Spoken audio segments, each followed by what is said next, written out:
अगर कोई फिल्म जिसमें एक आदमी एक औरत से कहे कि तू मेरे जूते चाट, औरत को थप्पड़ मार देने में क्या खराबी है, वो पिक्चर सुपर डुपर हिट हो तो ये बड़ी खतरनाक बात है। Masculinity, a set of attributes, behaviors and roles associated with men.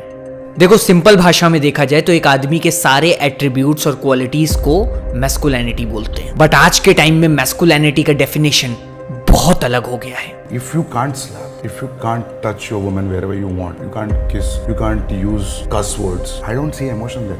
मैंने एक वीडियो क्या बनाई टॉक्सिक फेमिनिज्म के ऊपर, मुझे भर भर के सिर्फ एक ही कमेंट दिखाई दिया। अरे रुक जाओ, मैं कोई टॉक्सिक मैस्कुलिनिटी को सपोर्ट नहीं करता हूं। मैंने पहले भी बताया था कि टॉक्सिक मैस्कुलिनिटी के ऊपर वीडियो आएगा, the so called alpha male concept. यहां पर वुमेन की डिसरिस्पेक्ट करना चैड होना माना जाता है। अगर तुम वुमेन को लेकर के ज्यादा रिस्पेक्टफुल हो तो you are not an alpha male. Movies like Animal and Kabir Singh are getting huge amount of love, जहां पर लड़कों को भी वो कैरेक्टर पसंद आ रहा है। लुकिंग फॉर कबीर सिंह जैसा मिल जाए तो मतलब पता नहीं क्या होगा, मतलब हम तो सपने में भी सोच नहीं सकते कबीर सिंह जैसा ऐसा बॉयफ्रेंड मिलेगा। आपको ऐसा बंदा चाहिए जब 3 दिन थप्पड़ पड़ेंगे, चौथे दिन आप बोलोगे मैं पुलिस को फोन कर दूंगी। तो क्या एक्चुअल में मैस्कुलिनिटी का मतलब लड़कियों की डिसरिस्पेक्ट करना या फिर मर्दानगी की आड़ में औरत पर हाथ उठाना है? कहीं ये सब टॉक्सिक मैस्कुलिनिटी तो नहीं? आज की इस वीडियो में इन डेप्थ इसी को समझेंगे, व्हाट इज टॉक्सिक मैस्कुलिनिटी। साल था 1980 जब पहली बार टॉक्सिक मैस्कुलिनिटी वर्ड को इंट्रोड्यूस किया गया एक माइथोपोएटिक मेन फोकस मूवमेंट के अंदर। यह मूवमेंट मेन के डीप मैस्कुलिन बिहेवियर को बाहर निकालने के लिए किया गया था, जो कि उस टाइम के लोगों को लगता था कि कहीं ना कहीं मॉडर्न सोसाइटी में छुप रहे हैं। अब ये जो वर्ड है टॉक्सिक मैस्कुलिनिटी, इस वर्ड में ही एक बहुत बड़ा प्रॉब्लम है कि it's a negative belief of a man that he needs to follow a certain way in order to be a proper man. Evolutionary psychology से देखा जाए तो जो मोस्ट सक्सेसफुल होमो सेपियंस होते थे वो दिन में जाकर के हंटिंग करते थे अपने फैमिली के लिए खाना लाने के लिए, और वो उस टाइम पे उनका एक मैस्कुलिन ट्रेट था। अब ये जो बिहेवियर था ये सेंचुरीज तक चला, लेकिन आगे चल करके 1980s और 1990s में जब एक कंटेम्प्रेरी सोसाइटी बनी, यानी कि टेक्नोलॉजिकल और इनोवेशन बेस्ड सोसाइटी, उसमें जाकर के ये बिहेवियर कहीं ना कहीं इनकम्पैटिबल हो गया और यहीं से शुरुआत हो गई टॉक्सिक मैस्कुलिनिटी की। बिकॉज सर्टेन मैन को ऐसा लगने लगा अगर उन्हें अपने मैनहुड को एस्टैब्लिश करना है इस सोसाइटी के अंदर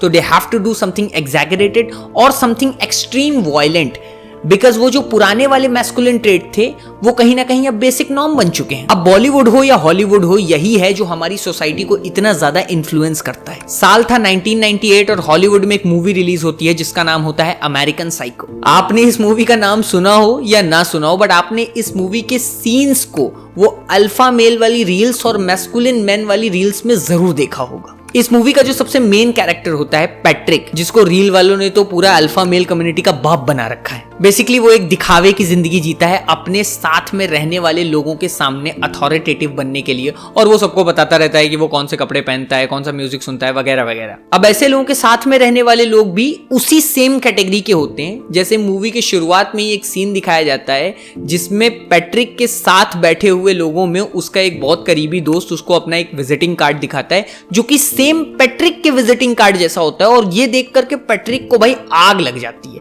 कि इसके पास ऐसा कार्ड कैसे हो सकता है, ये तो मेरे पास है, मतलब ये मेरे लेवल में आ रहा है।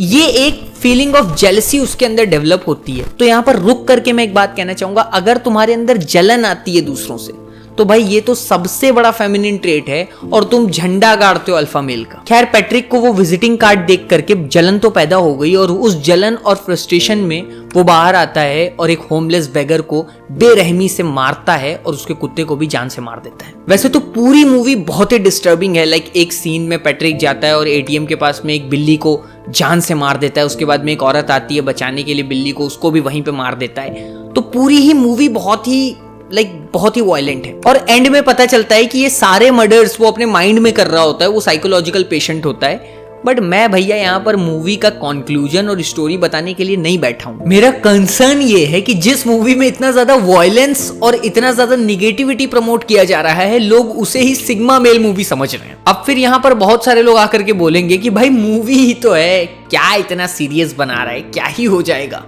बट बहुत कुछ होता है और क्या होता है ये मैं आगे बताता हूँ। 271 बॉयज एंड गर्ल्स के ऊपर एक रिसर्च हुई जिसमें पता चला कि अगर उन्हें एक वॉयलेंट मूवी दिखाई जाए जिसमें बहुत ज़्यादा वॉयलेंट सीन्स हों, एक दूसरे को गाली गलौज हो, मारपीट हो, तो उसमें लड़के तो उस मूवी से बहुत ज़्यादा इफेक्ट हो रहे थे, लड़कियां उतनी ज़्यादा इफेक्ट नहीं हो रही थी। अब इंडिया जैसा देश जहां पर लोग बॉलीवुड सेलिब्रिटीज को अपना भगवान मानते हैं, यहां तक कि उनके ऊपर मर मिटने तक का दम रखते हैं, तो इंडिया में ये मूवीज यहाँ के लोगों पर क्या इन्फ्लुएंस बनाती होंगी। 1 दिसंबर 2023 को बॉक्स ऑफिस पर रिलीज होती है एनिमल, जिसके डायरेक्टर हैं संदीप रेड्डी वांगा, जिन्होंने ऑलरेडी अर्जुन रेड्डी और कबीर सिंह जैसी कंट्रोवर्शियल मूवीज को बनाया है। अब एनिमल मूवी का जो मेन कैरेक्टर होता है रणवीर, वो अपनी फैमिली के लिए एक अल्फा मेल होता है जो कि अपनी फैमिली का प्रोटेक्टर होता है। अगर आप शुरू में देखो तो वो अपनी बहन को बचाता भी है, which is a good thing. But आगे यही मैस्कुलिन ट्रेट कब टॉक्सिक मैस्कुलिन में कन्वर्ट हो जाता है पता ही नहीं चलता है। ब्रा स्ट्रैप वाले सीन में रश्मिका को हर्ट करना, एक दूसरे पर हाथ उठाना, जूता चाटने को बोलना, पीरियड्स को इनसेंसिटिव बोलना, if I die you can't marry someone वाला डायलॉग, या फिर I can cheat but you can't वाला डायलॉग। अब अगर यहां पर हम मूवी पर गौर करें तो हम देखेंगे कि रणवीर का जो मेन कैरेक्टर होता है वो कैसे एक टॉक्सिक मेल वाला कैरेक्टर दर्शाने लगता है, और जितने भी डायलॉग्स वो बोल रहा है वो सीधे सीधे टॉक्सिक मैस्कुलिनिटी को ही दर्शाते हैं। जैसे वो बोलता है कि आई can cheat but you can't. अब भाई ये कौन सी बात हुई? चीटिंग होती है, अगर आप कर रहे हो तो वो भी चीटिंग है, अगर वो कर रही है तो वो भी चीटिंग है। लेकिन मूवी में रणवीर का कैरेक्टर उसको नॉर्मलाइज कर रहा है कि मैं चीट कर सकता हूं बट तुम नहीं चीट कर सकती हो। अगर रणवीर रश्मिका का गला दबा रहा है, उससे हाथापाई कर रहा है, तो वो चीज तो फिर उल्टी हो गई ना, क्योंकि शुरू में वही रणवीर का कैरेक्टर एक प्रोटेक्टर था।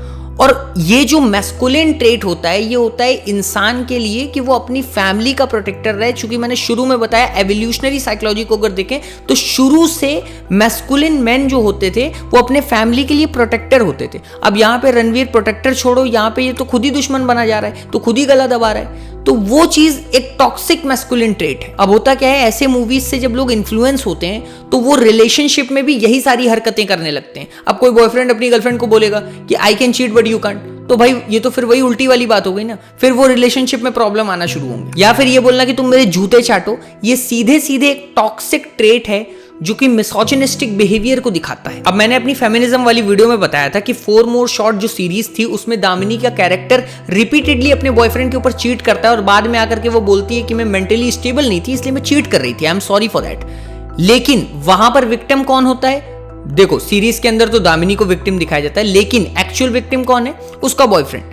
Same goes for animal. अब अगर रणवीर का कैरेक्टर चीटिंग के लिए एक एक्सक्यूज बनाए कि वो तो नहीं स्पाई थी, मुझे पापा का मर्डर पता करना था इसलिए मैं उसके साथ सो गया था, और ये एक्सक्यूज आकर के रश्मिका को बताए, तो दिस इज कंप्लीटली बुलशिट। अगर तुम एनिमल मूवी को ध्यान से देखोगे तो तुम देखोगे रणवीर का कैरेक्टर धीरे धीरे तृप्ति के कैरेक्टर की तरफ बहुत ज्यादा लविंग होने लगता है और उसके लिए सॉफ्ट कॉर्नर भी डेवलप कर लेता है, और बाद में रश्मिका को जाकर के एज एन एक्सक्यूज समझाने की कोशिश करता है कि नहीं मैं उसके साथ इसलिए सोया था ताकि मुझे उससे इंफॉर्मेशन निकालने थे। अब अगर आप ये एक्सक्यूज दे रहे हो कि मैं सिर्फ इंफॉर्मेशन निकालने के लिए उसके साथ चला गया, और बाद में सीधा सीधा दिख भी रहा है कि तुम एक लविंग वाइब भी उसके साथ डेवलप कर रहे थे, तो भैया this is completely bullshit and it is nothing more than that. Problem क्या आती है कि जब ऐसी मूवीज में चीटिंग को इस तरीके से नॉर्मलाइज करके दिखाया जा रहा है, जैसा कि फेमिनिज्म वाली मूवी में दिखाया जा रहा था कि वो लोग चीट कर रही हैं अपने बॉयफ्रेंड के ऊपर, और वो बहुत ही नॉर्मलाइज करके दिखाया जा रहा है, इसलिए मैंने वो वीडियो बना करके उसको पॉइंट आउट किया था।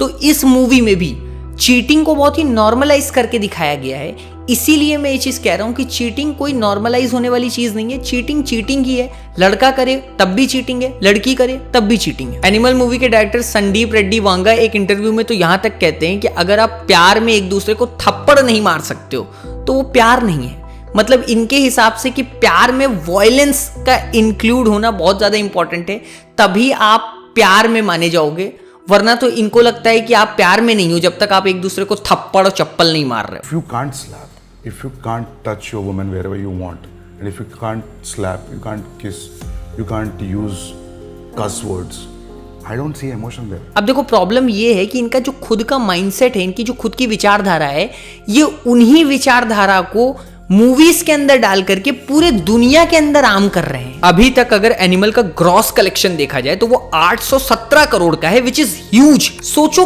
कितने सारे लोगों ने ये मूवी को देखा है और कितनी सुपर हिट गई है, और लोगों ने इस मूवी से क्या ही सीखा है। अब देखो, ऐसी मूवीज प्यार के नाम पे वॉयलेंस को बहुत ज्यादा नॉर्मलाइज कर रही हैं, और वो ये चाह रही हैं कि वॉयलेंस होना चाहिए एक लड़का और लड़की के बीच में, और उसी को प्यार बोला जाएगा। लेकिन वॉयलेंस कभी भी प्यार को नहीं प्रमोट करता है। लड़की के एंड से हो तब भी वो वॉयलेंस है, लड़के के एंड से हो तब भी वो वॉयलेंस है, और उससे सिर्फ कॉन्फ्लिक्ट्स ही क्रिएट होंगे किसी भी रिलेशनशिप के अंदर।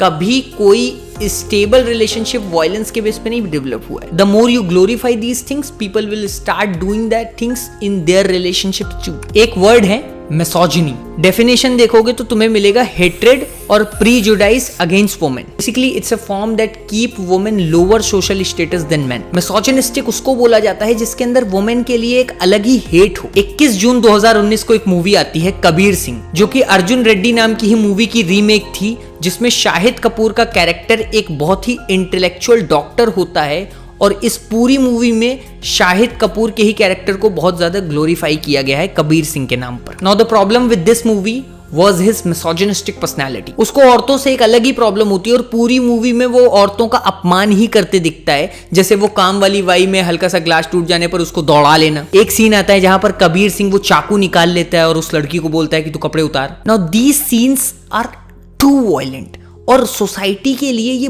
बहुत ही डिस्ट्रक्टिव सीन्स हैं, जो कि बहुत ही नॉर्मलाइज करके मूवी में दिखाए जा रहे हैं। आप सोचो कि तू कपड़े उतार, एक चाकू दिखाना एक लड़की को, ये सीन अगर एक मूवी में दिखाया जा रहा है जो कि इतनी हिट और पॉपुलर मूवी है, तो उस मूवी से कितने सारे लड़के वो चीज सीख रहे हैं, और फिर कितने सारे लड़के उस चीज को रेप्लिकेट करने की कोशिश करेंगे। जितने भी अब तक के बड़े बड़े रेपिस्ट जेल में हैं, अगर आप उनके इंटरव्यूज को जाकर के पढ़ोगे तो वो भी यही बताते हैं कि वो या तो किसी वॉयलेंट मूवी से बहुत इन्फ्लुएंस हुए थे, या वो बहुत ही वॉयलेंट पॉर्न से इन्फ्लुएंस हुए थे, तब जाकर के उन्होंने वो काम को अंजाम दिया था। इसी मूवी में बहुत ही आसानी से एक नॉन कंसेंशुअल किस को प्रमोट कर दिया जाता है, जिसमें कि जो मेन कैरेक्टर कबीर सिंह होता है वो उस लड़की को बिना उसकी इजाजत के किस करता है। एंड प्रॉब्लम ये भी नहीं है कि वो सीन दिखाया जा रहा है मूवी में, प्रॉब्लम ये है कि वो सीन को ग्लोरीफाई किया गया है, that it is very normal. अब इंडिया में ऐसी मूवीज 300+ करोड़ का रेवेन्यू कर रही हैं भाई। मतलब समझ रहे हो ना, कितने सारे लोग ऐसी मूवीज को देख देख करके इन्फ्लुएंस हो रहे हैं। अब भैया जहां इन्फ्लुएंस है वहीं पर इंपैक्ट है, तो जब लोग इन्फ्लुएंस हुए तो उसी इन्फ्लुएंस का सोसाइटी के ऊपर एक बहुत बड़ा इंपैक्ट पड़ा।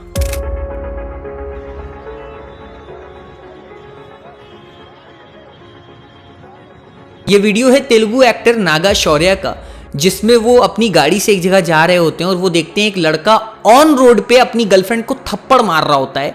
तो उनके अंदर का एक्चुअल एक्टर निकल आता है और वो उतर करके उस लड़के को समझाते हैं, और वो लड़का क्या रिप्लाई देता है कि शी इज माई लवर, यानी मैं मार सकता हूं भाई, तुम कौन होते हो मेरे को बताने वाले। अब देखो, ये जो लड़के होते हैं जो ऑन रोड अपनी गर्लफ्रेंड या अपनी वाइफ का मजाक बना करके सारी दुनिया के सामने उन्हें थप्पड़ मार रहे होते हैं, ये कौन लड़के होते हैं? ये वो लड़के होते हैं जो ऐसी मूवीज कबीर सिंह जैसी और एनिमल मूवीज से इन्फ्लुएंस होकर के वही थप्पड़ वाले सीन को रियल लाइफ में रेप्लिकेट कर रहे होते हैं। Boys don't cry. लड़के रोते नहीं. Boys don't cry. लड़के रोते नहीं हैं. लड़के रोते नहीं. लड़के नहीं रोते यार. लड़के ऐसे नहीं रोते. लड़के रोते नहीं हैं, ये कितनी बार हम लोगों ने सुना है और कितनी बार देखा है।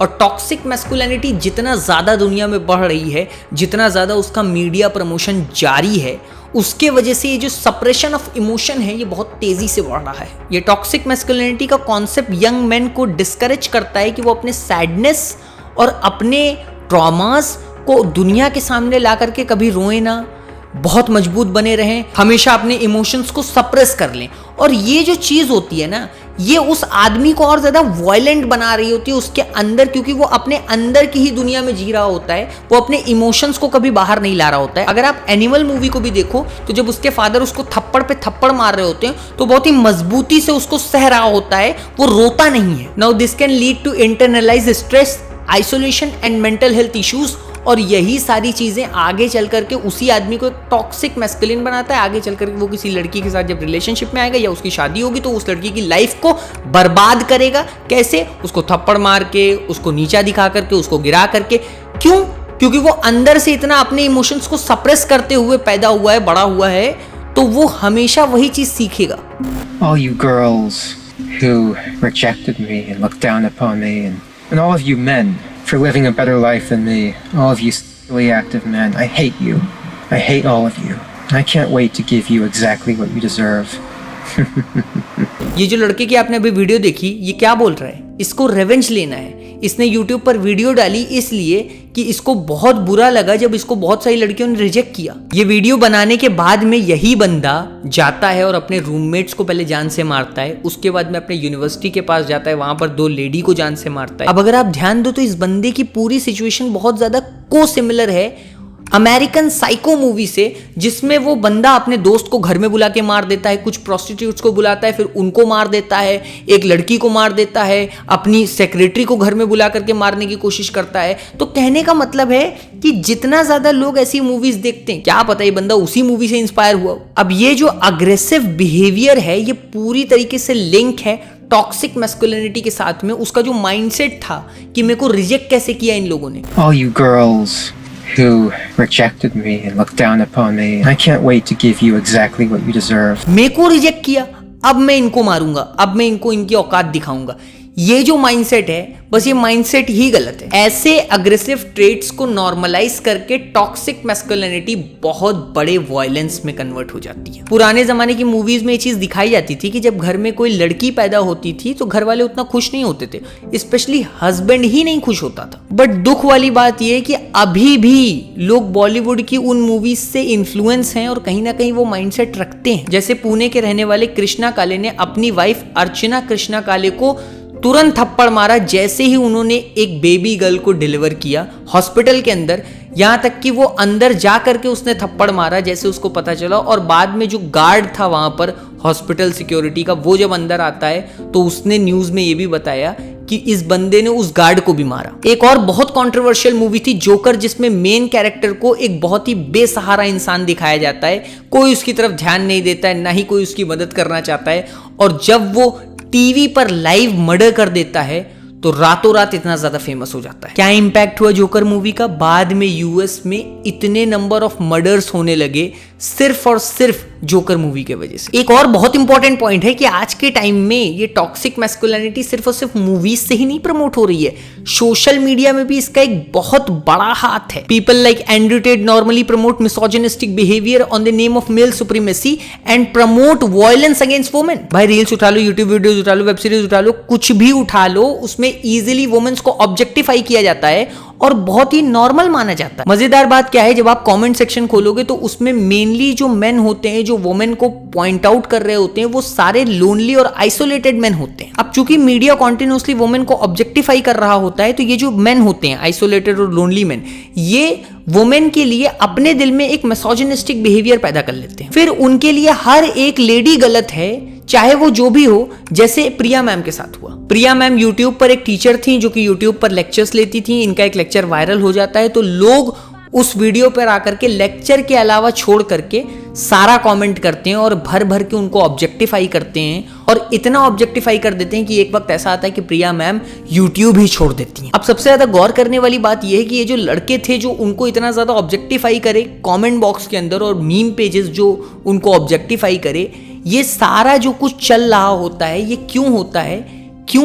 क्योंकि लोग वेब सीरीज और रील्स में वही कंटेंट देख रहे होते हैं। आज के वेब सीरीज में यही दिखाया जाता है कि जो टीचर होती है अगर वो साड़ी पहन रही है तो उसको उसी तरीके से ऑब्जेक्टिफाई करते हैं। वेब सीरीज में टीचर्स को एक बॉम्बशेल की तरफ से दिखाया जाता है, सेक्स सिंबल दिखाया जाता है। वो आ रही है साड़ी, पल्लू गिरा रही है, कुछ हो रहा है। अब सबसे बड़ा प्रॉब्लम ये है कि जितने भी लोनली मैन होते हैं ये खुद की ही एक विचारधारा बना लेते हैं, हर लेडी को एक गलत नजर से देखना, और यही विचारधारा इनको इतना ज़्यादा अंदर से मिसोजिनिस्टिक बनाती रहती है कि धीरे धीरे इनके अंदर बहुत ज़्यादा वायलेंस पैदा हो जाता है। आगे चल कर के यही कुछ लोग रेपिस्ट भी बनते हैं और यहाँ तक कि इतना ज़्यादा वायलेंट हो जाते हैं कि इन्हें आगे चल कर के एक्चुअल में रेप भी देखने में मज़ा आने लगता है। अगर आप देखो जिस दिन डॉक्टर प्रियंका रेड्डी का रेप होता है उसके सेकेंड डे ही एडल्ट वेबसाइट के ऊपर जो मोस्ट सर्च्ड टर्म था वो था डॉक्टर प्रियंका रेड्डी।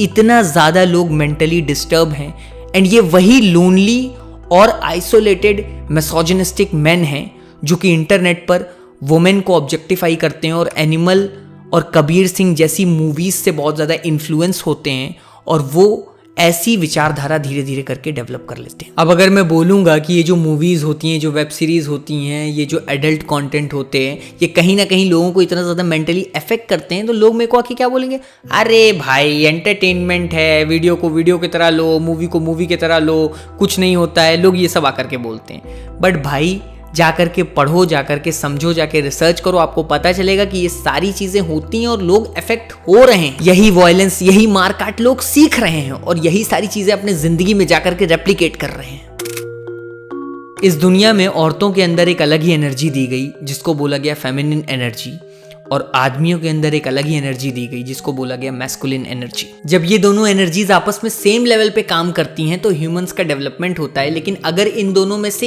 एक भी एक दूसरे पर डोमिनेंट होने की कोशिश करती है तो लड़ाई ही होती है। Healthy relationships are all about respecting, caring and communicating with each other. Sadly आज के टाइम में पॉजिटिव मैस्कुलिनिटी को एम्ब्रेस नहीं किया जा रहा है। आज के टाइम में अगर कोई एक लड़का जब तक एक लड़की का मजाक ना बनाए तब तक उसको वो अल्फा मेल वाली कैटेगरी में नहीं लिया जाता है। कबीर सिंह जैसा बॉयफ्रेंड हो या फिर एक लड़का जब तक फ्लेक्स ना करे कि देख मेरे पास कितनी ज्यादा बंदियां हैं, तब तक उसको मैस्कुलिन नहीं माना जाता है। बट ये कोई मैस्कुलिन ट्रेट नहीं है। वाइस वर्सा कोई लड़की जा करके सारे मैस्कुलिन ट्रेट वाले काम करे और अपनी एनर्जी का गलत इस्तेमाल करे लड़कों को नीचा दिखाने के लिए, और वो नीचा दिखा करके अपने फीमेल ईगो को सेटिस्फाई करे, तो वो भी सेम टाइम पर उतना ही गलत है। मैं बहुत टाइम पहले एक कोट पढ़ा था which is like, our generation is becoming so busy trying to prove that women can do what men can do, that women are losing their uniqueness. Women were not created to do everything a man can do, women were created to do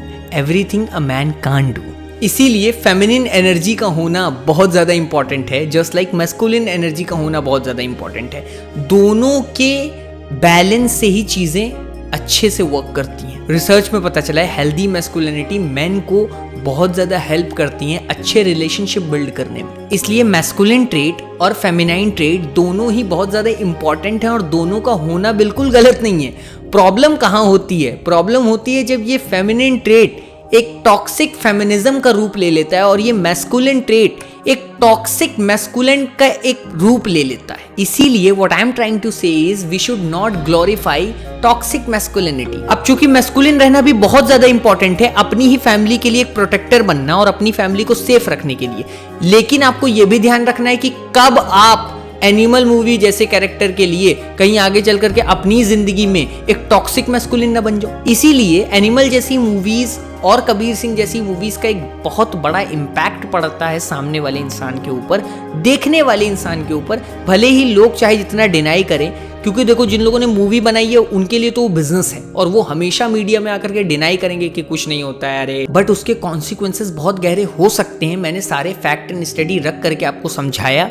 जैसे toxic feminism वाली video में मैंने बताया था कि feminism के ऊपर जो मूवीज बन रहे हैं वो कैसे आपको एक स्यूडो फेमिनिस्ट बना रहे हैं और आप कितना ज्यादा इफेक्ट हो रहे हैं उन सारी चीजों से। ये वीडियो बनाने का मेरा यही मकसद था कि मैं आपको बताऊं कि टॉक्सिक मैस्कुलिनिटी भी एग्जिस्ट करती है just like toxic feminism. I hope आपको इस वीडियो से बहुत कुछ सीखने को मिला होगा। क्या सीखने को मिला, मैं एक फॉर्म का लिंक लगा रहा हूं, ठीक है, और उसमें आप बताओ कि आपको इस वीडियो से क्या सीखने को मिला।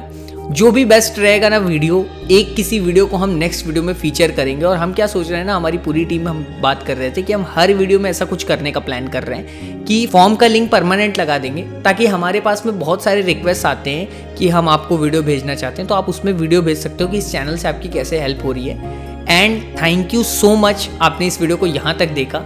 अभी रात के 3 बज रहे हैं, हम 12 बजे से शूट कर रहे हैं, बट चूंकि आज कुछ टेक्निकल इशू बार बार आ रहा था, इसलिए ये शूट 3 घंटे से चल रहा है। अबे क्या लाइन था पे तो रुक वो वाला लगा था। अबे यार मत मत भाई, वरना हम नहीं बोला। So thank you so much for your patience. आपने यहाँ तक वीडियो को देखा। अगर आपने यहाँ तक देखा तो बस जाकर के लिख दो वहां तक देखा। मैं हर बार बोलता हूँ, मेरे को बहुत अच्छा लगता है। एंड अगर आप मुझसे बात करना चाहते हो तो इंस्टाग्राम पे आकर के मुझे डीएम कर सकते हो। @माहीनर्जी मेरा इंस्टाग्राम हैंडल है। अगर आपने अभी तक इस चैनल को सब्सक्राइब नहीं करा है, प्लीज सब्सक्राइब करिए, बेल आइकन को ऑन करिए। मैं फिर मिलूंगा अगली वीडियो में। Again thank you so much for watching this video and बस मिलते हैं अगली वीडियो में। भाई सुनो मेरी बात यार, तुम फोन बंद करो। क्या हुआ? पानी डालो हल्का सा मुंह पे, तुरंत जाओ, थोड़ा सा डालो, लाओ तो मेरा बाल सही है कि नहीं।